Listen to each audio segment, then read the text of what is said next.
Okay, so Mr. Harvey DeGood. He was a great leader of men, and he loved Rockford. He treated everyone so with compassion and kindness. And he proved it by the way he walked and lived life. And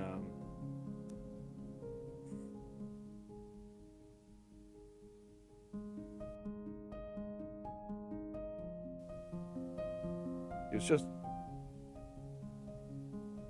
a man where if you were ever around him, you just felt better. But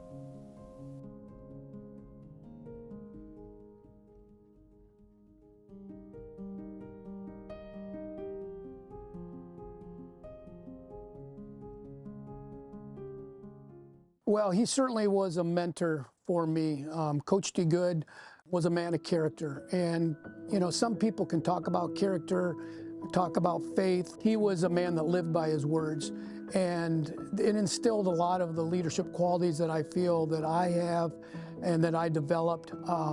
He was definitely a friend to me, definitely a mentor. He would bleed orange and black. And not just football and baseball, the main sports that he coached, because he did coach some other sports as well. He loved all sports. He'd go to gymnastics meet, but he took pride in being at a lot of events.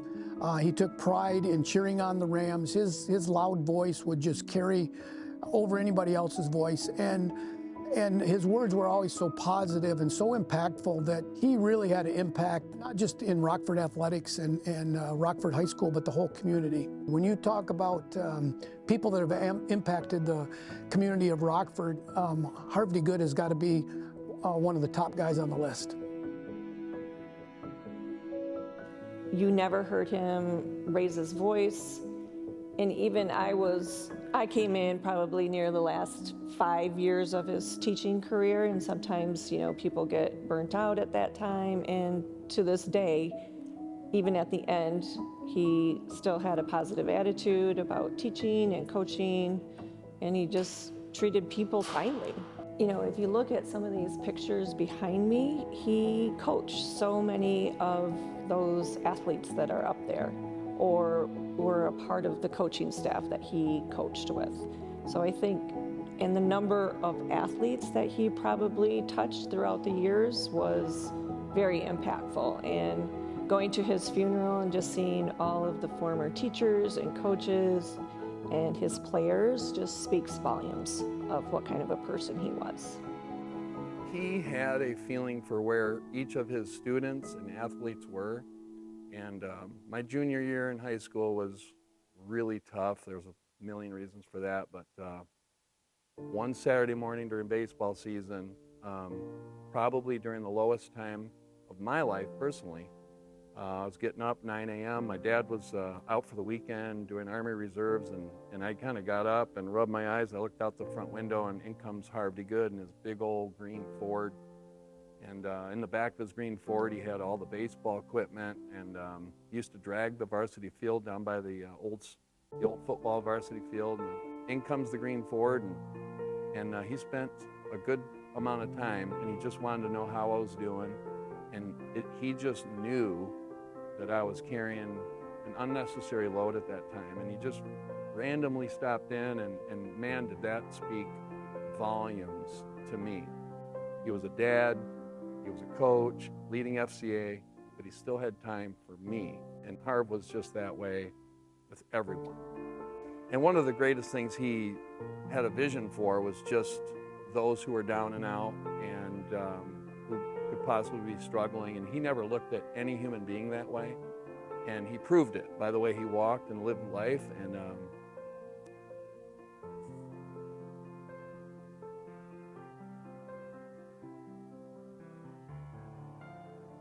so he was just a man where if you were ever around him, you just felt better. But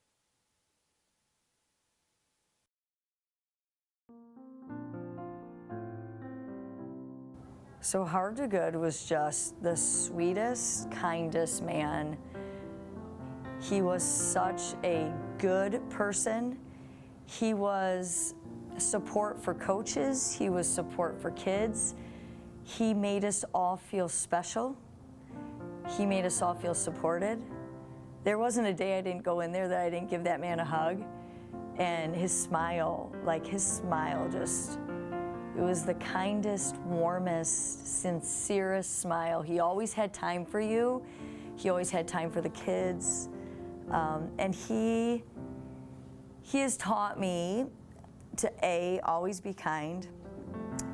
And even when we are stressed and we're busy, we always have to remember that people come first in life, and always make the time for others, right? Because no matter what's going on, we have to remember that everything can be put on the back burner to people, because people are what we live for, right?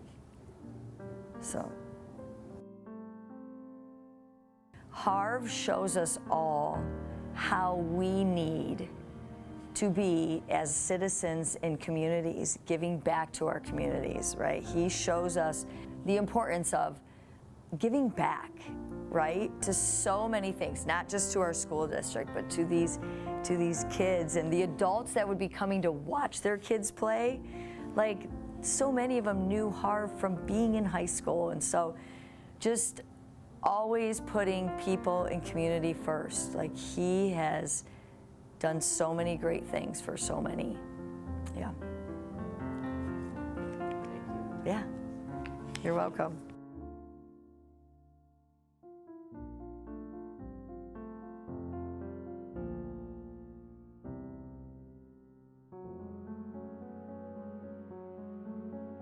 He's meant everything to me. I've also been a teacher and a coach, and really tried to emulate everything that he did, that I grew up watching him do. Just how he treats people and how he is able to easily form relationships with people, and just, you know, people want to talk to him. They want to keep coming back, and you know, that's how I've always, you know, wanted to try to live my life. It's hard to get to that level when you see all the people that he's impacted, but that's kind of been what I've tried to do. You know, I think his legacy is just in his kindness and in his inviting. I'll tell you another story. There was a gentleman that was retired, and I think really was scared and didn't know what he was going to do.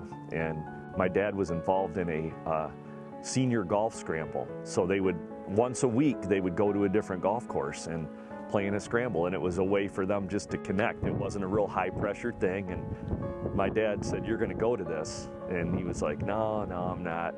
My dad went to a garage sale, bought him a $25 set of golf clubs, and brought them to him. He goes, "Here, now you don't have any excuses. Here's your set of clubs, and I want you to come with me next week." And the guy started going to this golf scramble with him, and just loved it, and continues to do it still. So, you know, just an example, but I think his legacy is just how he found ways to, in the moment, to treat people and to just make them feel welcome. I think, you know, the one thing I would say is with my dad, I mean, he coached the varsity baseball team for 26 years. He was the varsity football coach before Munger. But it's interesting, I think some people you really look at by their wins and loss record, and I don't think my dad, that really, I mean, it mattered. He wanted to win when he was out there, right? But to him, it was about, again, about working with young people, and you know, how he could help them as they were growing into young men. When we've been doing this interview, we've heard a lot of just about like Harv's character and the person he is and the impact he's had on all the people like he talked to, right? So what was his impact on you? He was like the first real example that I witnessed of Ram pride.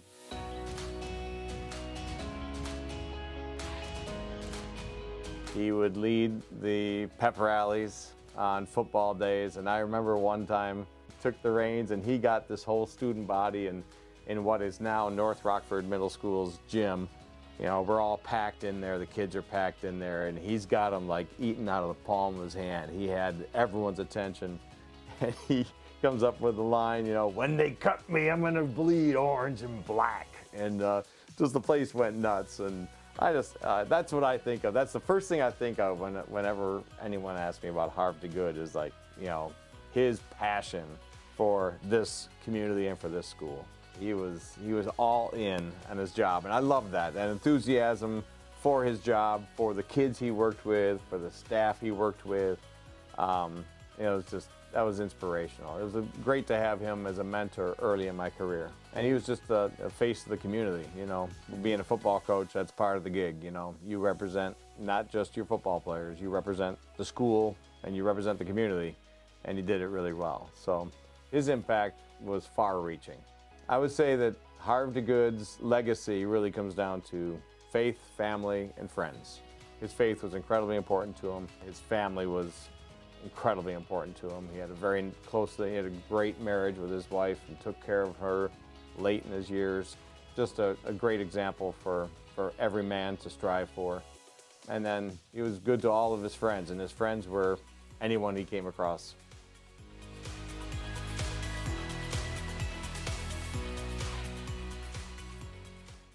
Harvey DeGood and I both lived in Grand Rapids.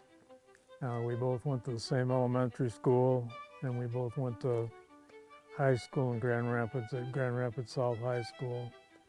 Harv lived about a block and a half from where I did, so we knew each other as young kids.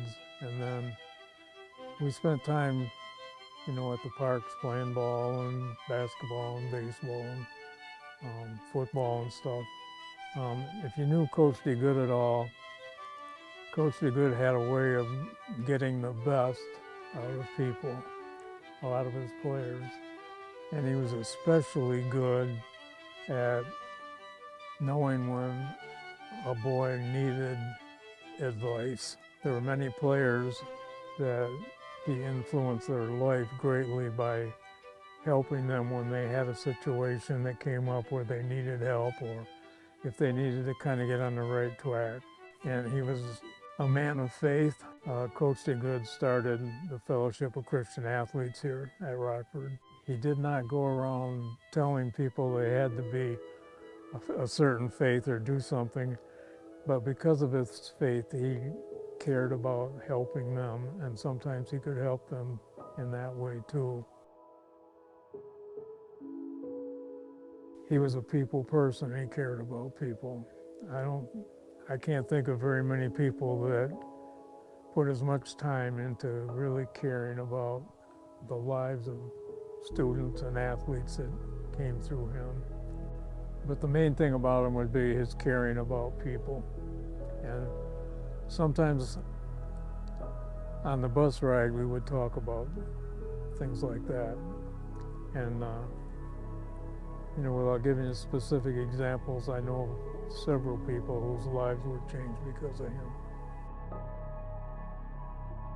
Probably Harvard's biggest influence after he got out of coaching, besides his teaching and stuff out there, was through the Methodist Church, because he spent a lot of time doing things with the church and got to know a lot of people there. And people in the community knew who Harvey DeGood was. If you mentioned his name, they knew who he was, and they knew what he was like. And he was the kind of guy that he didn't run around telling people how great he was, but you knew that he was well respected. He also wasn't afraid to help out when things needed help. Just a guy that cared about Rockford, and that's important, I think. Probably most people would know him as a teacher, coach, and a guy that cared about doing things right. It's very important, I think, that young people, as they're being coached and grow up and go through athletics, do things right. They learn how to win right, lose right, treat their opponents right, and treat their teammates right. And that was Harv. And that was the same way with people in Rockford. He treated them right. He didn't complain. he was more supportive of. He and I both had the same philosophy. If you don't like it, don't complain about it, try to do something about it. And that's what his philosophy was, and mine was the same way. And I think most people in Rockford that knew him would say he was the guy that supported the town and wanted the town to do things the right way. If something had to be done, you could count on him to help you. You know, the church in particular. You know, if they had a project going on, he and his wife would be there. If somebody needed help, when I moved into my house, we had to paint our house in 2 days. I didn't have to ask very many people. You know, Harv said, I'll be there, I'll be painting. And that would be his legacy as a helpful guy who cared about the town and would help people. Just a darn nice guy. You can't find a better person than Harvey DeGood was.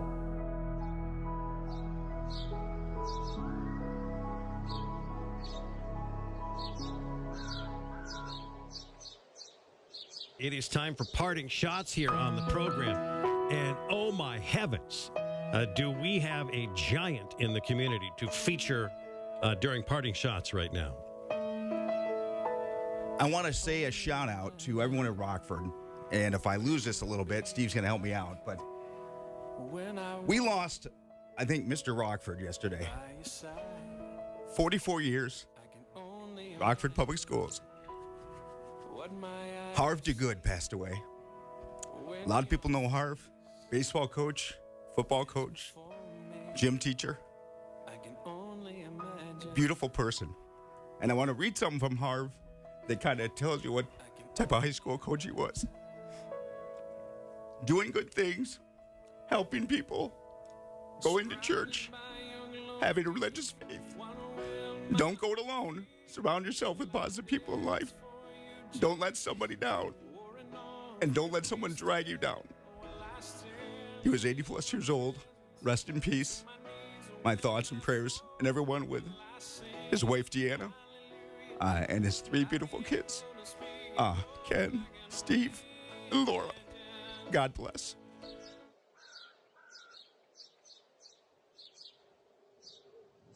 He was there when we were born. He raised us.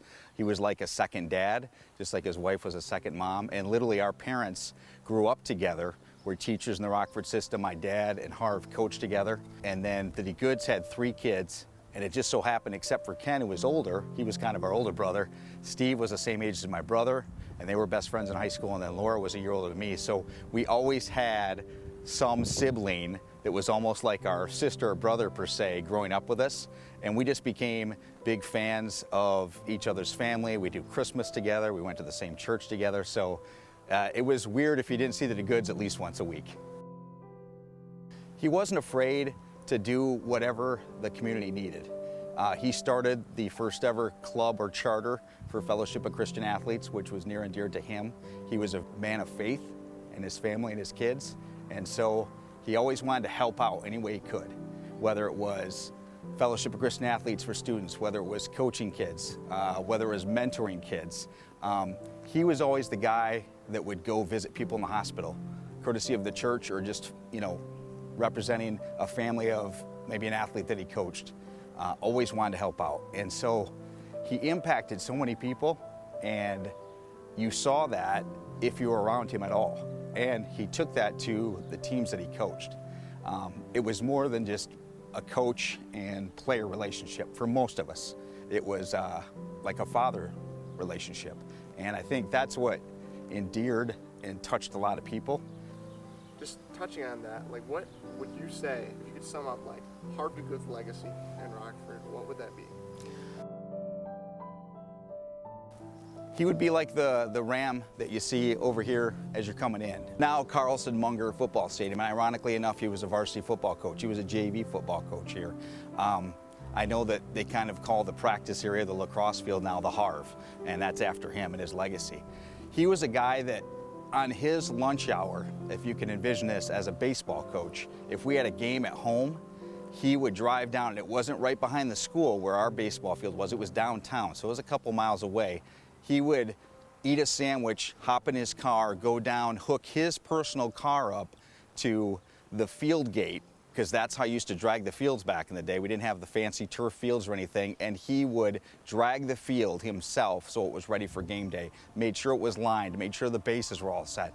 No one saw that stuff except people that knew he did it because his car would be gone. You'd see the dust bowl around the baseball field where he was taking care of it, but he always wanted everything for Rockford to look as good as possible, with class, always treated our visiting teams with class, knew so many coaches, and everything he did was out of generosity in his heart and politeness. He never criticized people.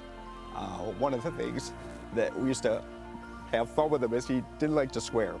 And so if you ever got him really mad, and sometimes we would challenge him to get really mad, he might say something, and then his whole line was, "Now you made me swear, take a lap." And he'd make you run if you were that player or that kid in his gym class. But that was a rare, rare, rare sight. And so that was kind of why I think we maybe got a kick out of doing it, because even though he might have swore one time or another time, you knew that it was out of his caring for you, and he wanted you to do it right, and you probably were the one to blame that deserved that, believe it or not. His other famous line that many people that'll watch this will see, well, if he really got mad at you so he didn't swear, he would say, "In a pig's eye," and say your name. And that was his attention getter to you. And the other thing I want to say that was so great about Harv DeGood was not only his character and how he cared about you. You could hear Harv a field away, whether he was a PE instructor with his class or whether he was coaching. And he just had one of those great voices that as a broadcaster I always appreciated. And I did get one time where I had my normal color commentator, as he retired, couldn't do a game broadcast with me on the radio. And I asked Harv to do it. And it was a thrill of a lifetime. Here is one of my mentors, one of my icons sitting next to me, and he had as much fun doing the game as I did with him. And he used a term I've never heard to this day where a linebacker hit a running back coming through, and he said he knocked the snot bubbles out of him. And even my buddies who grew up with Harv, who were listening on the other end, said, "Did he say snot bubbles?" He did. And it was one of my favorite moments in my life that I'll never forget. I call him Mr. Rockford because he just kind of was. There was a handful of people that were really special to this community, and Harvey DeGood was one of those.